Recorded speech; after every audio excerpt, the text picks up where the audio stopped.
The day Claire Donovan walked out of the orphanage, everything she owned fit inside one worn-out suitcase. She thought she was leaving with nothing.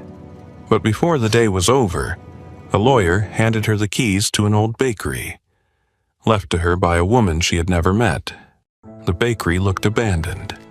Yet hidden inside was the answer to a question Claire had been asking her whole life. Why had she been chosen? She believed she had inherited an old building. She had no idea she was about to uncover a legacy that would change her life forever. Stay with me, because this story isn't really about a bakery. It's about discovering where we truly belong. There are moments in life when the world doesn't end with a loud crash.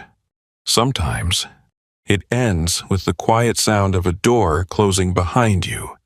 That was the sound Claire Donovan carried with her on the morning she left St. Anne's Children's Home for the last time. She was 19 years old. Everything she owned fit inside a single worn suitcase, its edges softened by years of being packed and unpacked. A faded denim jacket rested over one arm, and in her pocket was just enough money for a bus ticket, and maybe a cup of coffee if she was careful. No parents were waiting. No relatives had called. No one stood outside the gate to wish her luck.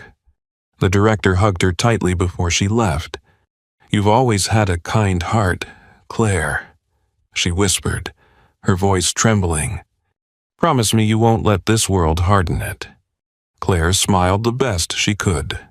But when the bus finally pulled away, she turned toward the window and quietly wiped away tears no one else would ever see.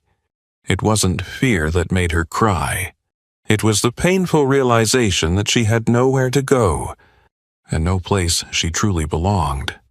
For 19 years, the orphanage had been the closest thing she had ever known to home. Now, even that chapter was over. The bus traveled through winding country roads lined with old maple trees until it reached a quiet little town nestled between gentle hills. Maple Creek. It wasn't the kind of place that appeared on postcards. Just one main street, a white church with a weathered steeple, a family-owned hardware store, a small diner where the same customers probably sat in the same booths every morning. The kind of town where neighbors still waved from their front porches and remembered your birthday without needing a reminder. Claire had never planned to come here. She had intended to keep traveling until she found any job that would let her start over. But 3 days earlier, life had quietly taken a turn she never could have imagined. Just hours before leaving the orphanage, a lawyer arrived carrying a worn leather folder. Inside was the final will and testament of a woman Claire had never heard of, Helen Whitaker. According to the documents, Helen had owned a small bakery on Willow Street for more than 40 years, and for reasons no one could explain, she had left the entire bakery to Claire Donovan. Even the lawyer looked puzzled. "I handled Miss Whitaker's legal affairs for nearly 2 decades," he admitted. "I never once heard her mention your name." Then he slid a small envelope across the table. This was found with her will. Claire opened it carefully. Inside was a single handwritten note. No greeting. No explanation. Only one sentence. "Please don't sell the bakery. Stay for 90 days, and you'll understand why I chose you." That was it. No signature. No answers. Only a mystery. Most people would have refused. An old bakery in a town they'd never visited sounded more like a burden than a blessing. But Claire had spent her entire life wondering what it felt like. To be chosen. To matter to someone. So she came. The taxi stopped in front of a narrow brick building at the end of Willow Street. The faded sign above the entrance still read, "Whitaker's Bakery." Several letters had fallen away with time. One front window was cracked. The paint around the door had peeled beneath decades of rain, snow, and summer heat. A handwritten sign hung crookedly inside the glass. "Closed until further notice. Claire stood on the sidewalk without moving. "So, this is really mine," she whispered. The driver nodded. "Been closed almost a year." He glanced toward the building before adding quietly, "Most folks figured it'd be torn down by now." Claire looked at the old bakery again. It certainly wasn't beautiful anymore. Not on the outside, but something about it didn't feel forgotten. It felt as though it had been waiting. She unlocked the front door. The little brass bell above it gave a soft ring that echoed through the empty shop. The air carried the faint scent of flour, old wood, vanilla, and memories that refused to disappear. Dust covered the display cases. The chairs rested upside down on the tables. A calendar still hung on the wall, its pages frozen nearly a year in the past. Time itself seemed to have stopped inside those walls. Claire slowly walked behind the old wooden counter. She ran her fingertips across its worn surface. Someone had stood here every morning for decades, greeting neighbors by name, wrapping birthday cakes with care, quietly slipping an extra cookie into a child's paper bag. Someone had built an entire life inside this little bakery. "So why me?" Claire whispered into the silence. The empty room offered no answer, only stillness. Across the street, an elderly man paused for a moment, looking through the front window. He shook his head gently before walking away. Claire never noticed him. She was too busy looking around the little bakery that had somehow become hers. She had no idea, that somewhere inside those aging walls, hidden beneath decades of flour, faded recipes, and forgotten memories, was the answer to the question she had carried in her heart her entire life. Not only, why did Helen Whitaker choose me? But something even more important. Where does a person find a family when they've never truly had one? And before those 90 days came to an end, Claire Donovan would discover that the greatest treasure waiting inside Whitaker's bakery had never been the bread, or the recipes, or the business itself. It was something far more precious, something that had quietly changed the lives of countless strangers, and was about to change hers forever. The first morning, Claire Donovan woke above the old bakery. She wasn't sure where she was. For one peaceful second, she forgot she no longer belonged to St. Anne's Children's Home. Then she heard the old building settling around her. A floorboard creaked somewhere downstairs. The pipes gave a tired groan inside the walls. Outside, a delivery truck rumbled slowly past the front window, and reality quietly returned. The bakery, the will, the 90 days. Claire pulled herself from the narrow bed in the tiny apartment above the shop. It wasn't much a small bedroom, an old rocking chair by the window, a kitchen barely large enough for one person, but it was the first place in her life that belonged to no one else. She stood at the window for a long moment. Morning sunlight stretched across Willow Street. An elderly couple walked hand in hand toward the diner. The mailman waved to nearly everyone he passed. Somewhere nearby, church bells chimed 9 o'clock. Maple Creek moved at a slower pace than the rest of the world. Claire wasn't sure if she liked that yet. She pulled on an oversized sweater, tied her hair into a loose ponytail, and walked downstairs. The little brass bell above the bakery door gave another soft ring as she unlocked it for the first time. No customers came. No one even looked inside. The bakery remained exactly as Helen Whitaker had left it. Dust floated through narrow beams of sunlight. Old cake stands sat empty inside the display cases. A faded chalkboard still listed prices that hadn't changed in years. Apple pie, $8.50. Cinnamon rolls sold out. Fresh bread. Every Friday. Claire smiled sadly. It feels wrong to erase any of this. She found a broom leaning against the pantry wall and quietly began sweeping. There was nothing glamorous about restoring an old bakery. She scrubbed flour that had hardened beneath shelves years ago. She washed windows until her arms ached. She polished display cases no one was looking at. By late afternoon, her back hurt. Her hands were raw, and the shop still looked tired. But somehow, it looked a little less lonely. That evening, there was a knock at the front door. Claire looked up. An elderly man stood outside holding a small toolbox. She recognized him immediately. He was the man who had watched her through the window yesterday. When she opened the door, he removed his cap politely. "You must be Miss Donovan." Claire nodded. "I'm Walter Jenkins." He pointed toward the bakery sign outside. "I made that sign almost 45 years ago." Claire looked surprised. "You did?" Walter smiled. "Helen baked the bread. I made things that lasted."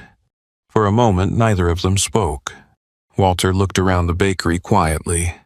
"It's strange seeing someone else in here." Claire lowered her eyes. "I still don't understand why she chose me." Walter didn't answer immediately.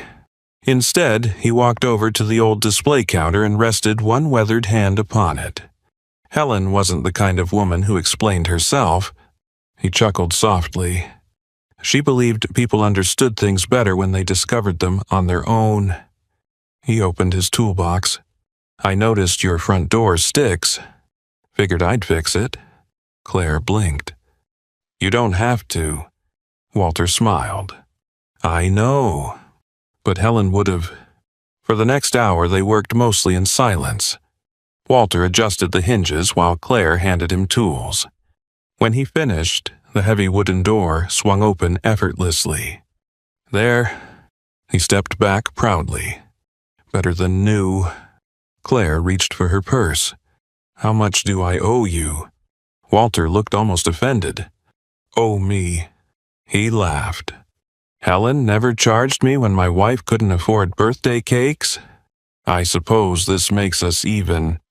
Before Claire could respond, he tipped his cap and walked away.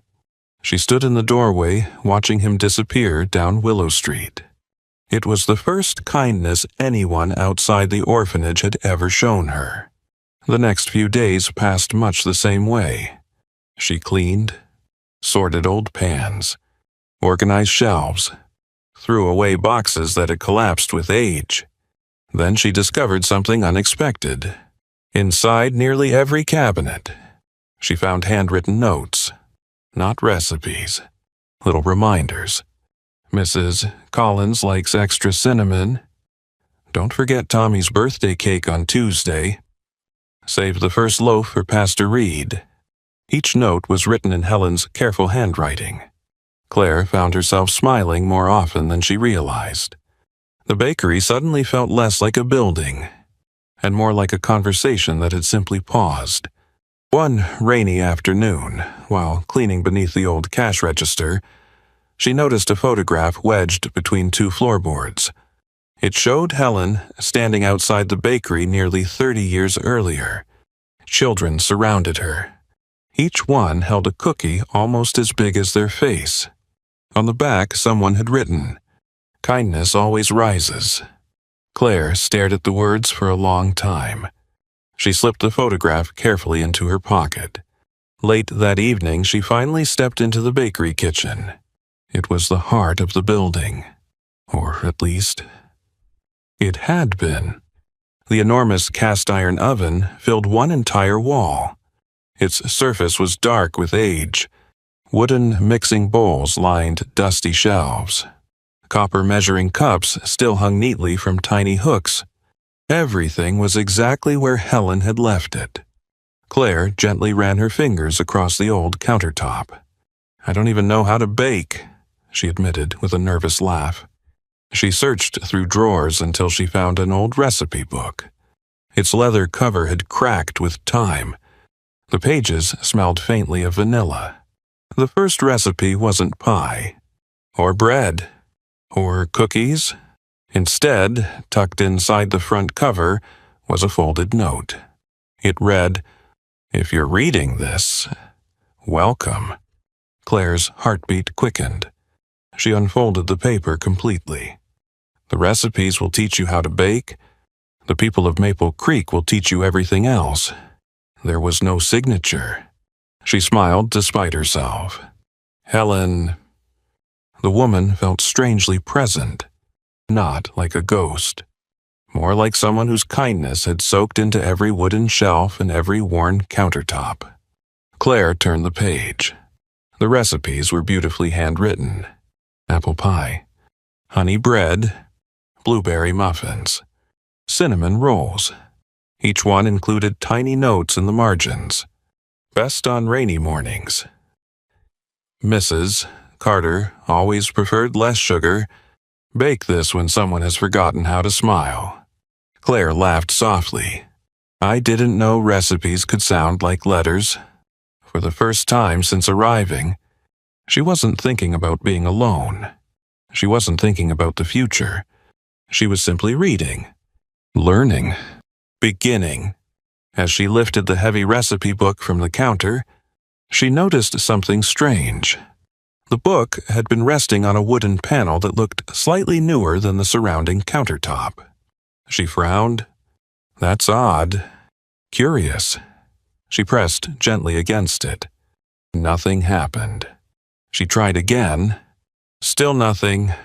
Then she noticed a tiny brass keyhole, almost invisible beneath years of flour and dust. Claire knelt closer. A keyhole. Her heart began beating just a little faster. She remembered the small antique key tucked inside the envelope with Helen's letter. The lawyer had said it belonged to the bakery. Until now. She had no idea what it unlocked. Claire hurried upstairs, opened her suitcase, and reached into the side pocket where she had carefully wrapped the little brass key in a handkerchief. She hurried back downstairs. The bakery was completely silent. Rain tapped softly against the front windows. The old clock on the wall ticked steadily. Claire slipped the tiny key into the hidden lock. For a moment, she hesitated. It felt strangely important, like standing at the beginning of a story someone else had started decades ago. She took a slow breath. "All right, Helen," she whispered into the quiet bakery. "I'm listening." Then, she slowly turned the key. Claire Donovan didn't breathe. The tiny brass key turned with surprising ease. Then, click. The sound was almost delicate. Not loud. Not dramatic. Just enough to tell her that somewhere beneath the old countertop, something had finally opened. For a second, nothing happened. Claire slowly pulled the key back out and looked at the wooden panel again. It still appeared solid. She frowned. Did I unlock the wrong thing? Carefully, she ran her fingers across the smooth wood. Then she felt it. A narrow groove, almost invisible. She slipped her fingertips underneath and gently lifted. The panel rose only a few inches before stopping. It wasn't heavy, just old. Hidden beneath it was a shallow wooden compartment stretching nearly the entire length of the counter. Claire stared in silence. Dust floated through the afternoon sunlight. It looked as though no one had opened the compartment in decades. Inside lay several objects, each carefully arranged. A small bundle of yellowed envelopes tied together with faded blue ribbon. A leather-bound journal. An old brass pocket watch that had long since stopped ticking, and a simple wooden box no larger than a loaf of bread. Claire reached for the journal first. Its leather cover was worn smooth by years of careful handling. Embossed on the front, in fading gold letters, were only 2 words. Kindness Ledger. She smiled softly. So this is what you've been hiding. She carefully opened the cover. The pages weren't filled with recipes, nor business records. Instead, every page carried the name of a person, A date, and only a few handwritten lines. January 14th, 1987. Mr. Arthur Collins. Lost his wife today. Send apple pie every Friday until he smiles again. Claire slowly turned another page. March 3rd, 1991. Emily Foster. 8 years old. Birthday tomorrow. Chocolate cupcakes. No charge. Another page. December 18th, 1996. Mrs. Green. Heating bill too high this winter. Leave fresh bread on her porch before sunrise. Don't let her know who brought it. Claire sat back quietly. These weren't customer orders. They weren't financial records. They were quiet acts of kindness. Invisible gifts. Page after page revealed the same pattern. A widow who had lost everything. A veteran struggling to begin again. A family whose house had burned down. A little boy whose father never returned home. Every story ended with the same 2 words. No charge. Claire lowered herself onto one of the old stools behind the counter. She wasn't reading the history of a bakery anymore. She was reading the history of compassion. For decades, Helen Whitaker had quietly cared for people without asking for recognition, without expecting repayment, without telling anyone. Claire kept reading. The names changed. The years passed. Children became parents. Parents became grandparents. Life moved forward. But Helen's kindness never seemed to stop. Claire felt something shift deep inside her. She had spent her entire childhood believing kindness always came with conditions. Someone helped you because they wanted something. Someone smiled because they expected something in return. But these pages told a completely different story, one she had never imagined. She untied the faded blue ribbon around the bundle of envelopes. The first letter was written on fragile, cream-colored paper.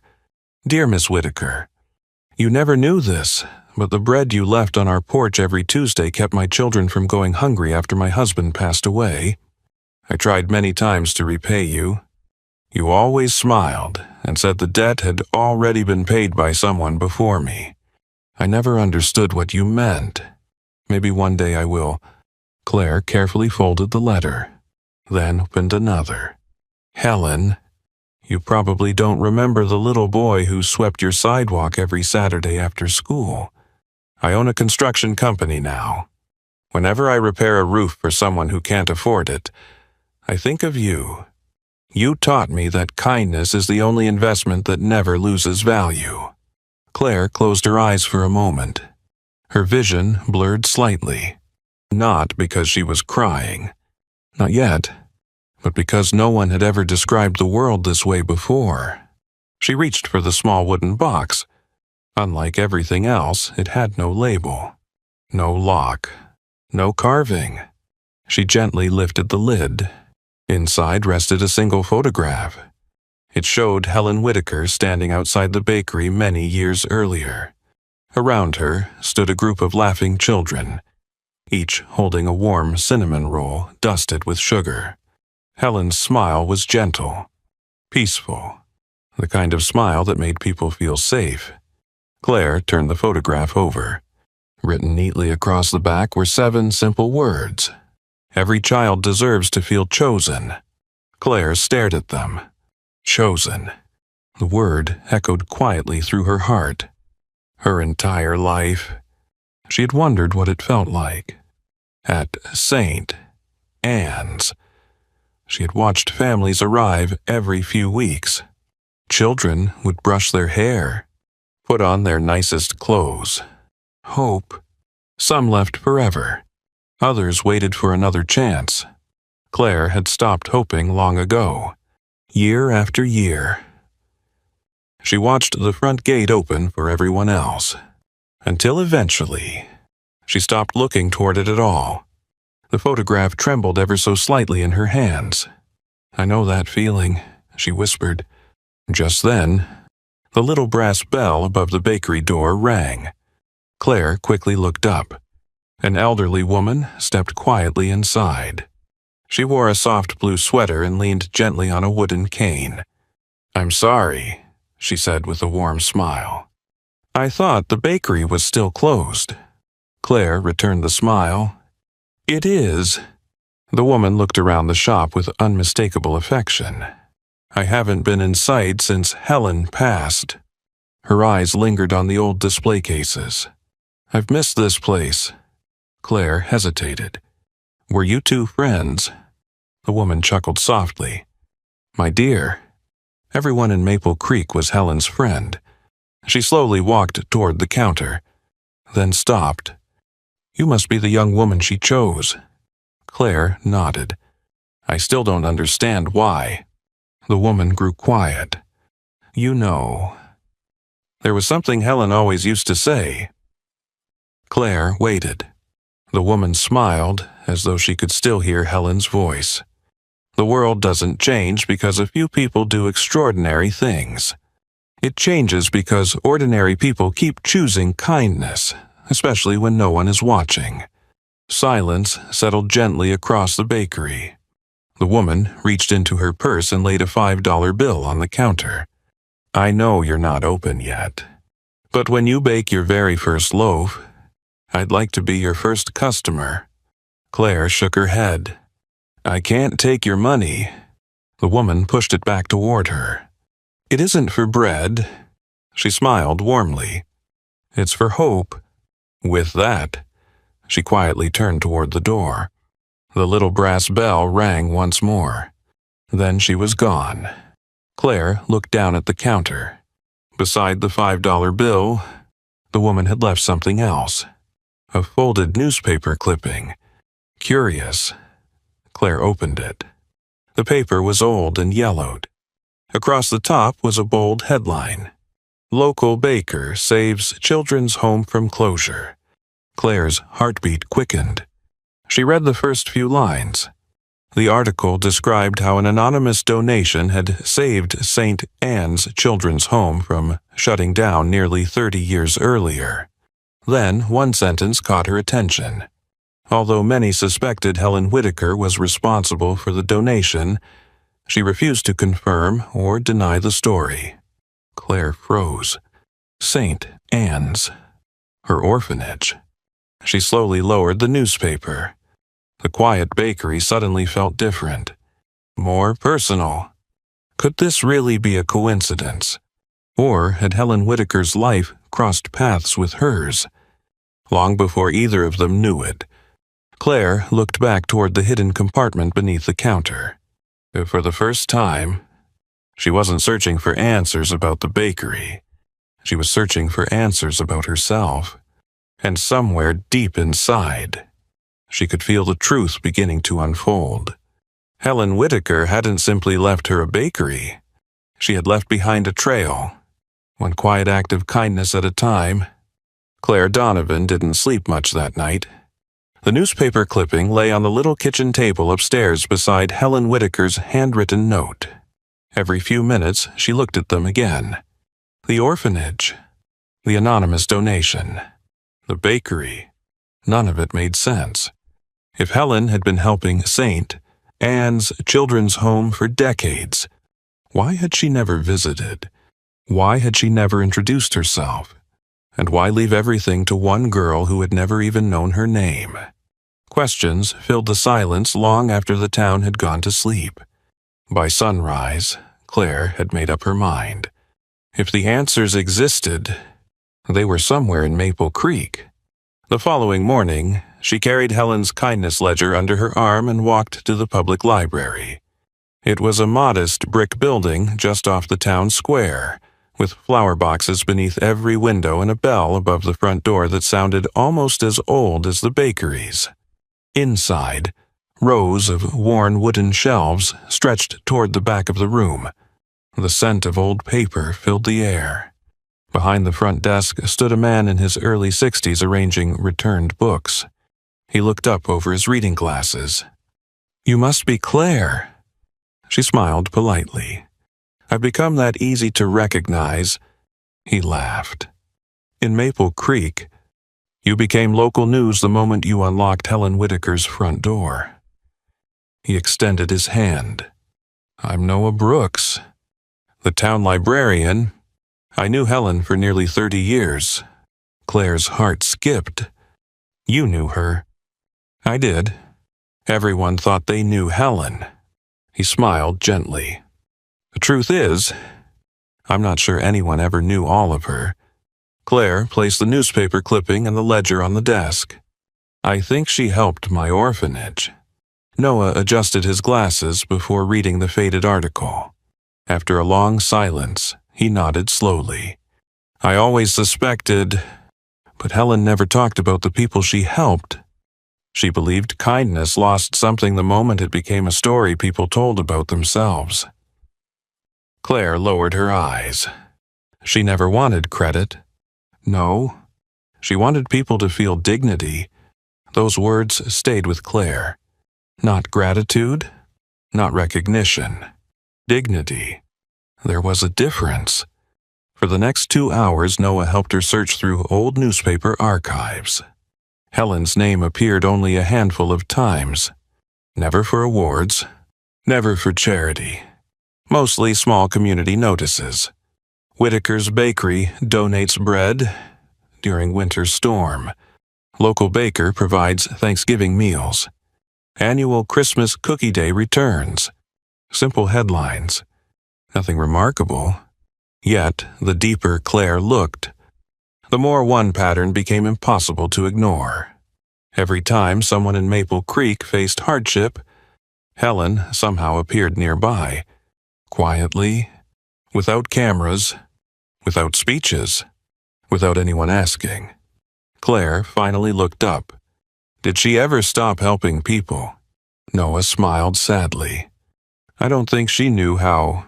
Before Claire left, Noah handed her a folded piece of paper. Take this. She unfolded it. It was an address. Who's this? Arthur Collins. Claire recognized the name immediately. The first entry in the kindness ledger. Lost his wife today. Send apple pie every Friday until he smiles again. Noah nodded. He still lives here. If anyone can help you understand Helen, it's Arthur. Arthur Collins lived in a small white farmhouse just outside town. The porch sagged slightly with age. A wind chime made from old silver spoons danced softly in the breeze. Claire hesitated before knocking. An elderly man opened the door. His face was deeply lined, but his eyes remained warm. Mr. Collins. Yes, my name is Claire. I inherited Helen Whitaker's bakery. The old man's expression changed instantly. For a brief moment, he simply smiled. So, Helen finally found you. Claire froze. What do you mean? Arthur looked surprised by his own words. I suppose she never told you. Claire shook her head. I never even met her. He invited her inside. The living room was simple. Photographs covered nearly every wall. One picture caught Claire's attention immediately. Arthur and a smiling woman stood outside Whitaker's bakery holding an apple pie. Arthur noticed her looking. My wife, Eleanor. She loved Helen's pies. His voice grew quieter. The first Friday after Eleanor passed away, I came home and found an apple pie sitting on my porch. No note. No name. I knew exactly who left it. Claire smiled faintly. The ledger says she brought you one every Friday. Arthur chuckled softly. I didn't know she'd written that down. He looked toward the window. You know what the funny part was? I never ate much pie. Claire looked puzzled. Then why did she keep bringing it? Arthur's eyes glistened. Because Helen knew. The pie wasn't for my stomach. It was to give me a reason to open the front door every Friday. Silence settled between them. Arthur continued quietly. Some weeks we'd talk for 5 minutes. Some weeks I couldn't say a single word. But every Friday, someone reminded me I hadn't been forgotten. Claire felt tears gathering in her eyes. Helen had never been delivering desserts. She had been delivering hope. As Claire prepared to leave, Arthur walked her to the porch. Just before she stepped down, he asked softly, "Has anyone shown you the bench?" The bench. He pointed toward the town square in the distance. "Go there this afternoon. You'll understand." Later that day, Claire found the bench. It sat beneath an enormous maple tree facing the bakery.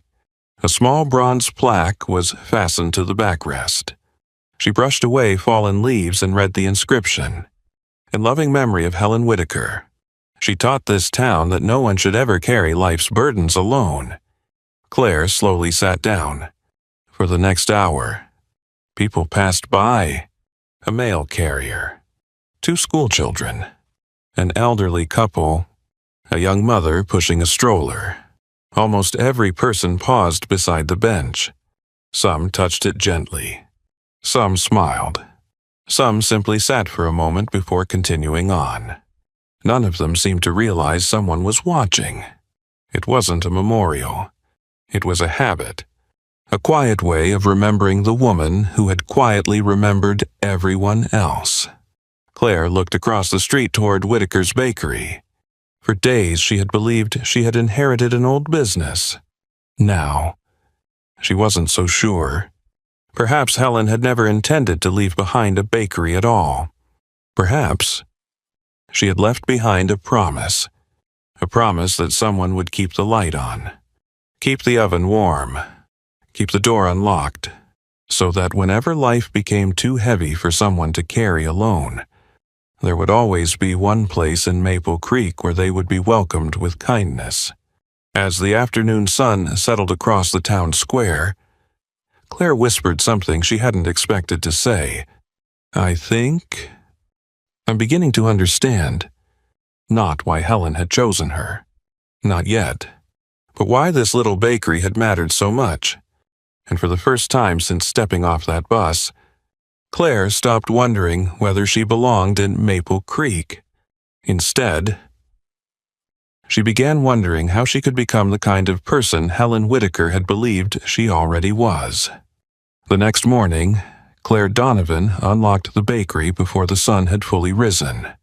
For a long moment, she simply stood in the doorway. The familiar scent of old wood and vanilla greeted her once again. Only now, it felt different. Just a week earlier, she had looked at Whitaker's bakery and seen a forgotten business. Now, she saw something much larger. She saw every apple pie left quietly on Arthur Collins' porch, every loaf of bread placed outside a struggling family's door before sunrise, every birthday cake baked for a child whose parents couldn't afford one, every unseen act of kindness recorded inside Helen's worn leather ledger. The bakery had never simply sold bread. It had quietly carried an entire community through its hardest days. Claire took a slow breath. "I don't know if I can be you, Helen," she whispered. "But maybe I can begin by learning." She tied on one of Helen's faded aprons. It was slightly too large.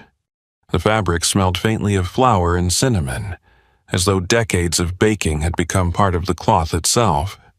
Claire opened the recipe book. She flipped carefully through the worn pages until she found the simplest recipe. Country white bread. No fancy decorations. No complicated techniques.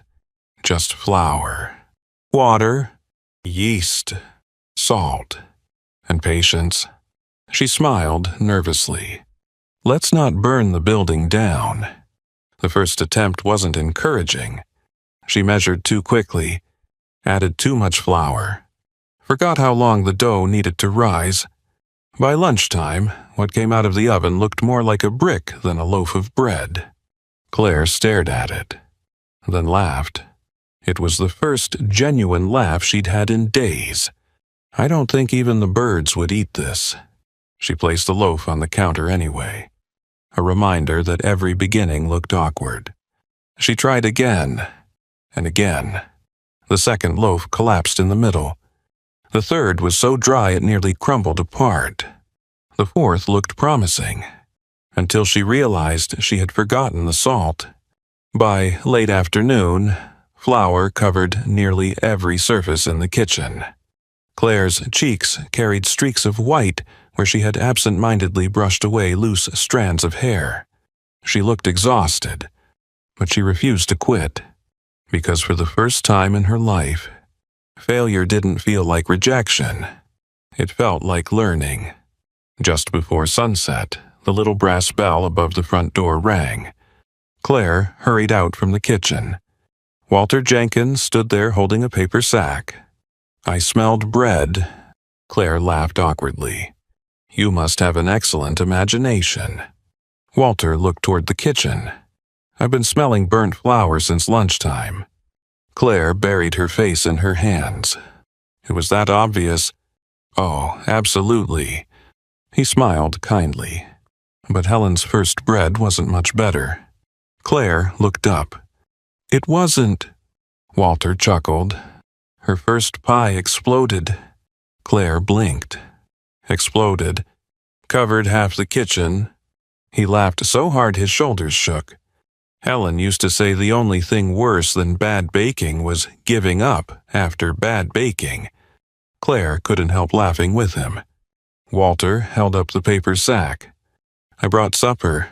Inside were 2 bowls of homemade chicken soup and a small apple pie from the diner.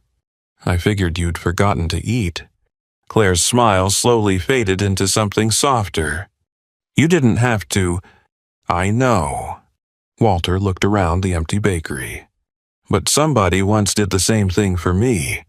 As they ate together at one of the old wooden tables, Walter glanced toward the recipe book lying open on the counter.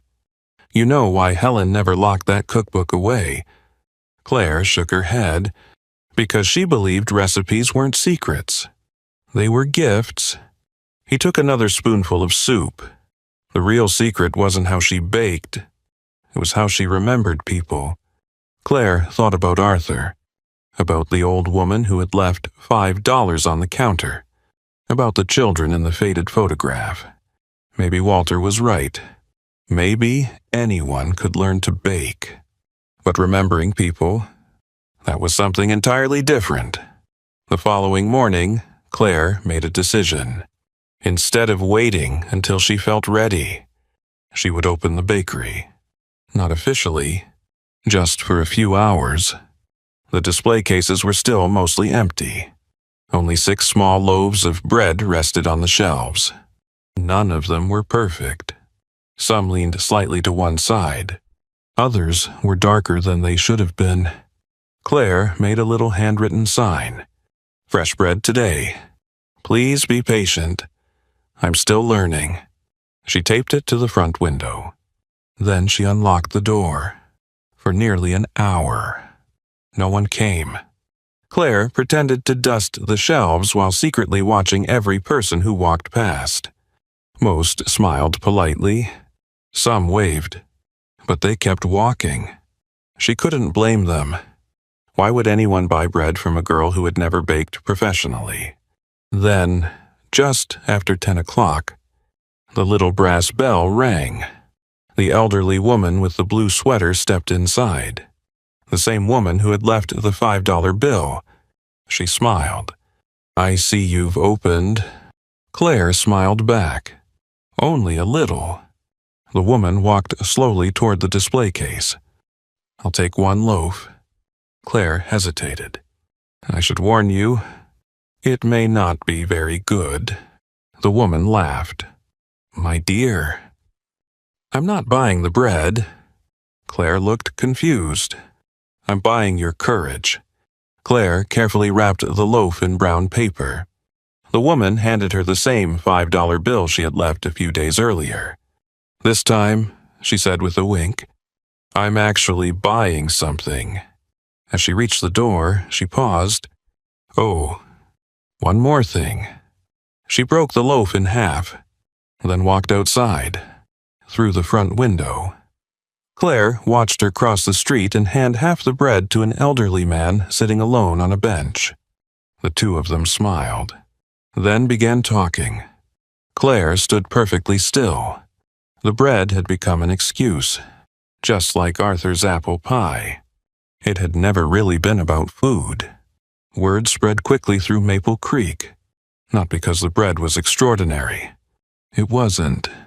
But because Whitaker's Bakery had opened its doors again, by the end of the afternoon, 4 more people had stopped by: a retired schoolteacher, the local mail carrier, a young mother carrying a sleepy little girl. Each bought something small. Each spent more time talking than shopping. Each left with a smile. As Claire swept the floor that evening, she noticed something she hadn't seen before. People didn't come here because they needed bread. The grocery store sold bread. The supermarket sold cakes. They came here because this place reminded them of someone who had once cared about them. And somehow, by simply opening the door, Claire had begun caring for them too. Just before closing, Noah Brooks walked into the bakery carrying a dusty cardboard box. "I found these in the library archives," he said. "They belonged to Helen." Claire opened the box carefully. Inside were dozens of old recipe cards, photographs, community newsletters, and beneath everything else, a sealed envelope. Across the front, written in Helen Whitaker's unmistakable handwriting, were just 6 words: "For the day hope returns." Claire's fingers trembled. She looked at Noah. "Should I open it?" He smiled gently. "I think—" Helen already knew exactly which day you would ask that question. Claire Donovan didn't open the envelope right away. She simply held it in her hands. The paper had yellowed with age, and the edges were soft, as though Helen Whitaker had touched it many times before sealing it. Across the front, written in her familiar handwriting, were the words, "For the day hope returns." Claire looked at Noah. "What if I'm not ready?" Noah smiled gently. Helen had a gift. Claire looked up. For what? For knowing when people were. The bakery had grown quiet again. Outside, evening settled softly over Maple Creek. The last rays of sunlight slipped through the front windows, painting warm streaks of gold across the old wooden floor. Claire slowly broke the seal. Inside were several folded pages. On top rested a smaller envelope with her name. Claire Donovan. Her heart skipped. She unfolded the first page. The handwriting was unmistakably Helen's. "Dear Claire, if you're reading this, then you've stayed. That tells me more about your heart than anything else ever could. Most people would have sold the bakery. Some would have walked away the moment they saw the debt. Others would have stayed only long enough to see if there was money hidden inside these walls. But you stayed because you wanted to understand. That is why I chose you." Claire lowered the letter for a moment. She hadn't realized she was crying until a tear landed softly on the paper. She wiped it away quickly, then continued reading. "You have probably spent your whole life wondering why no one came for you. I know that feeling better than you imagine." Claire frowned. "Helen. An orphan." She continued. "I was 8 years old when I lost both of my parents. There was no orphanage for me. Only relatives who took me in because they felt they had to. I learned very young that loneliness doesn't always come from being alone. Sometimes it comes from believing you were never truly chosen." Claire felt every word settle into her heart. For the first time, Helen wasn't simply the woman who owned a bakery.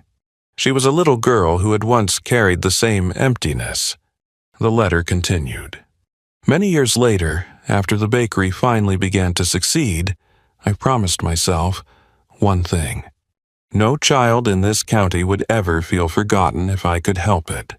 So every Christmas, every birthday, every difficult winter, The bakery quietly shared what it had.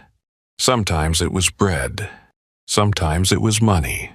Sometimes it was simply letting someone know they mattered. Claire thought of the kindness ledger, Arthur's apple pie, the bread left on porches before sunrise. Every story suddenly made sense. Helen had never been trying to save a town. She had simply refused to let anyone feel as invisible as she once had. Claire turned the page. Halfway down, another paragraph caught her attention. She read more slowly now. The first time I saw you, you were 9 years old. Claire froze. Her breathing stopped. 9. She continued. I visited St. Anne's Children's Home every December with boxes of cinnamon rolls. Most of the children ran toward the treats before the boxes touched the table. You did something different. You waited. Then you carried your roll to a little boy who had been crying because the older children had taken his. You smiled, broke yours in half, and handed him the bigger piece. Claire closed her eyes. The memory returned with startling clarity. A little boy named Ben. He had been 6. Someone had pushed him aside. She hadn't thought about that day in years. Helen continued. You never knew I was watching. But in that moment, I saw something I had spent my whole life believing. Kindness cannot be taught. It can only be protected. Claire pressed her hand against her mouth. Helen had known her. Not well, not personally, but long before the will, long before the bakery, long before Claire had ever heard her name. The room had become completely silent. Even Noah sat without speaking. Claire continued reading through blurred eyes. People often asked why I never had children. The truth is, life simply unfolded differently than I expected. But over the years, I realized something important. Love is not measured by who carries your name. It is measured by whose burdens you are willing to carry. You owe me nothing, Claire. Not success. Not profit. Not even this bakery. If one day you decide to leave, leave without guilt. But if you choose to stay, promise me only one thing. Leave this place kinder than you found it. Claire couldn't stop the tears anymore. They fell quietly onto the pages. She had spent 19 years believing she had entered this world unnoticed, unwanted, and chosen. Now she realized. Someone had quietly believed in her for an entire decade. Without asking for anything in return, Noah gently cleared his throat. There was one more envelope. Claire looked down. The smaller envelope still rested beneath the letter.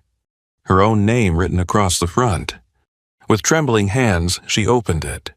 Inside was a faded photograph. A group of children stood outside St. Anne's Children's Home, holding cinnamon rolls. Near the back of the group, a little girl with dark hair smiled shyly at the camera. Claire? She stared at the photograph, then turned it over. Helen had written only one sentence. The world already has enough successful people. It will always need more kind ones. Claire smiled through her tears. I remember this day. Her voice barely rose above a whisper. I thought no one even noticed I was there. Noah looked at her kindly. Helen did. The following Sunday, Claire opened the bakery earlier than usual. Not because she expected customers, because she wanted to do something.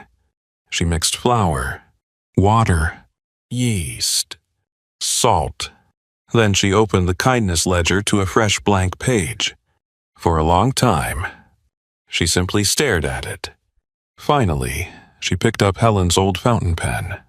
Carefully, she wrote the first new entry. Sunday, Mrs. Eleanor Price bought the first loaf when no one else believed I could bake. Next week, cinnamon bread, no charge. Claire smiled. The handwriting wasn't as elegant as Helen's. The ink blotched slightly in one corner. It didn't matter. Some traditions weren't preserved by copying them perfectly. They survived because someone chose to continue them. As the first loaf finished baking, the familiar scent of warm bread filled the bakery once again. Claire closed her eyes. For the first time since leaving the orphanage, the silence no longer felt empty. It felt like peace. She finally understood what Helen Whitaker had truly left behind. Not a business, not a building, not even a bakery. She had left a way of seeing people, a way of loving them quietly, without applause, without recognition, simply because every human heart deserves to know that someone noticed they were there, and as Claire carried the warm loaf toward the front counter, she realized something that made her smile.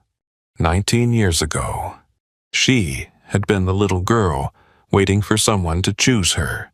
Now, without even realizing it, she had become the person opening the door for someone else. Winter arrived quietly in Maple Creek.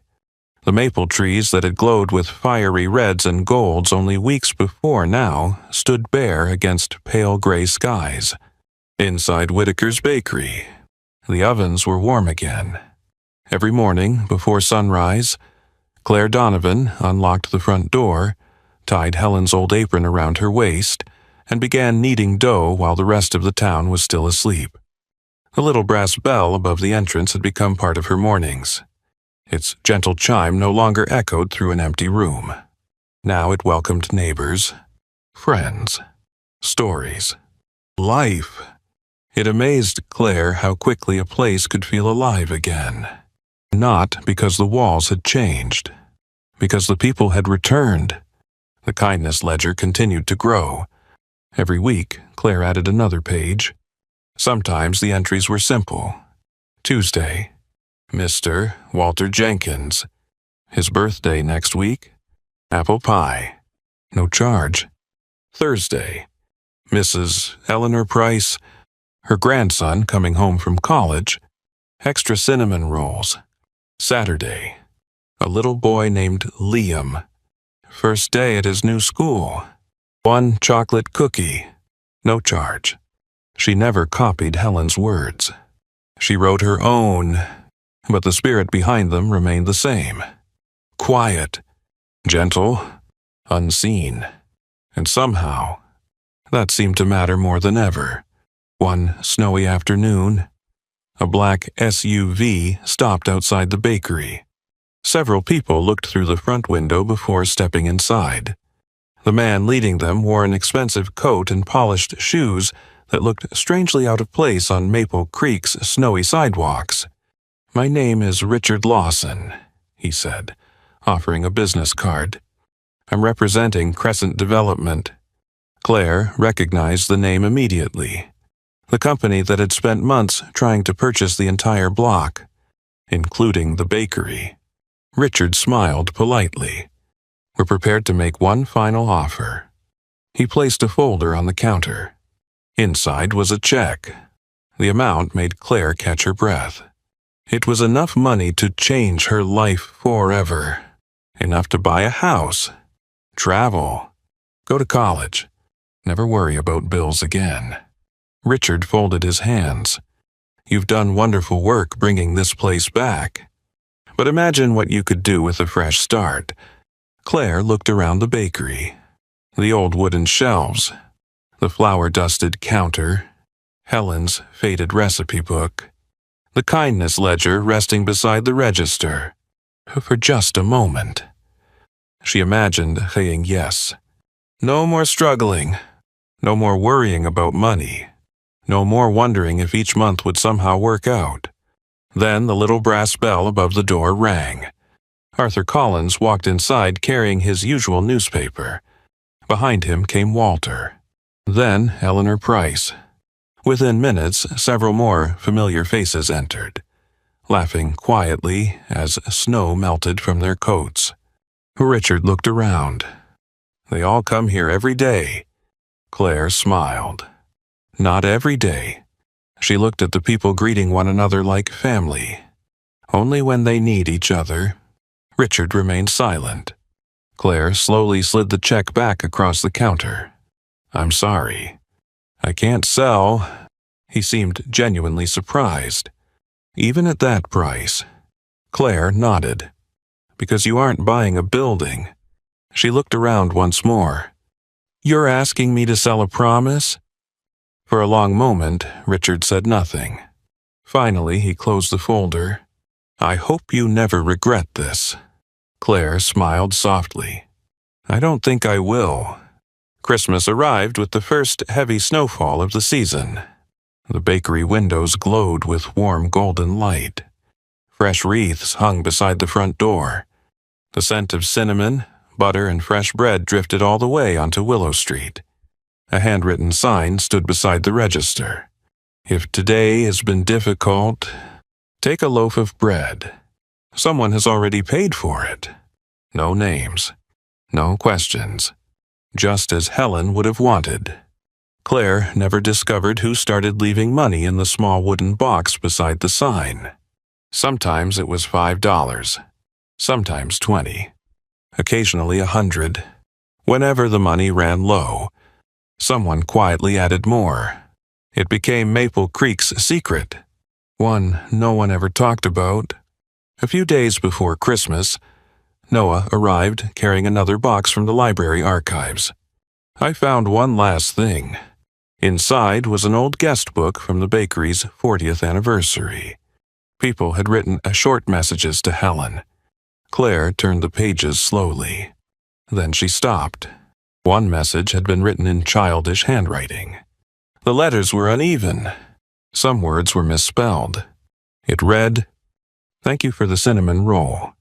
When I grow up, I want to make people smile too." There was no last name. Only one word. Claire. Her eyes widened. "I wrote this." Noah nodded. "You must have been 9. Claire gently traced the faded pencil marks with her fingertips. She had completely forgotten. But Helen hadn't. She had kept that tiny message for 10 years. As carefully as someone might preserve a priceless treasure. Claire laughed softly through tears. "I thought she was watching me." Noah smiled. "I think." Helen was simply waiting. Christmas Eve arrived. Snow covered every rooftop in Maple Creek. Inside the bakery, every table was filled. Families gathered together. Children laughed over mugs of hot chocolate. Arthur sat near the fireplace telling old stories to Walter's grandchildren. Eleanor Price taught 2 little girls how to decorate gingerbread cookies. Claire stood behind the counter for a moment, simply watching. No one noticed her. And strangely, she didn't mind, because this had never really been about her. It had always been about this. People finding one another. One loaf, one conversation, one small act of kindness at a time. Just before closing, the little brass bell rang one final time. Claire looked up. Standing outside in the snow was a little girl no older than 8. Her coat was too thin for the weather. She stared quietly through the front window. Not at the cookies. Not at the cakes. At the families. Claire recognized that look immediately. She had worn it herself once. The look of someone wondering what it felt like to belong somewhere. Claire walked to the door and opened it. "Hi." The little girl looked startled. "I'm sorry," she whispered. "I was just looking." Claire smiled. "Would you like to come inside?" The girl hesitated. "I don't have any money." Claire glanced toward the small wooden sign beside the register. Then back at the little girl. "You don't need any." She wrapped a warm cinnamon roll in brown paper and handed it to her. The little girl accepted it with both hands, as though it were something precious. "Thank you." Claire knelt slightly so their eyes met. "What's your name?" "Emma." Claire smiled. "Merry Christmas, Emma." The little girl started to leave, then turned back. "Why are you giving this to me?" Claire looked around the bakery. at the warm lights, at the people laughing together, at Helen's old apron dusted with flour. Then she smiled the same gentle smile she imagined Helen had worn so many times before. Because a long time ago, someone did the same thing for me. Emma smiled, then disappeared into the softly falling snow. Claire stood quietly in the doorway long after she was gone. Snowflakes drifted through the glow of the bakery lights. For the first time in her life, she finally understood what Helen Whitaker had spent 40 years trying to build. It had never been a successful bakery. It had never been about recipes, or profits, or even bread. It was a place where people arrived carrying invisible burdens, and left feeling just a little less alone. Claire looked toward Helen's old ledger resting beside the register. Tomorrow, she would add one more entry. Not because anyone would ever read it, but because some promises deserved to live on. And as the little brass bell gave one last gentle ring before the lights were turned off, Whitaker's Bakery quietly continued the tradition that had begun decades earlier, one heart at a time. People often believe that life is changed by extraordinary moments, but Claire Donovan discovered something very different. More often, life is changed by the quiet moments no one else ever sees. A loaf of bread left on a doorstep, a warm smile, a handwritten note, a stranger choosing kindness when no one is watching. For 19 years, Claire believed she had been forgotten. She thought no one had ever chosen her. But Helen Whitaker had seen something in a little girl long before Claire ever knew her name. Not because Claire was extraordinary, but because she was kind, and Helen understood something most people never do. Kindness is the only thing that becomes greater when we give it away.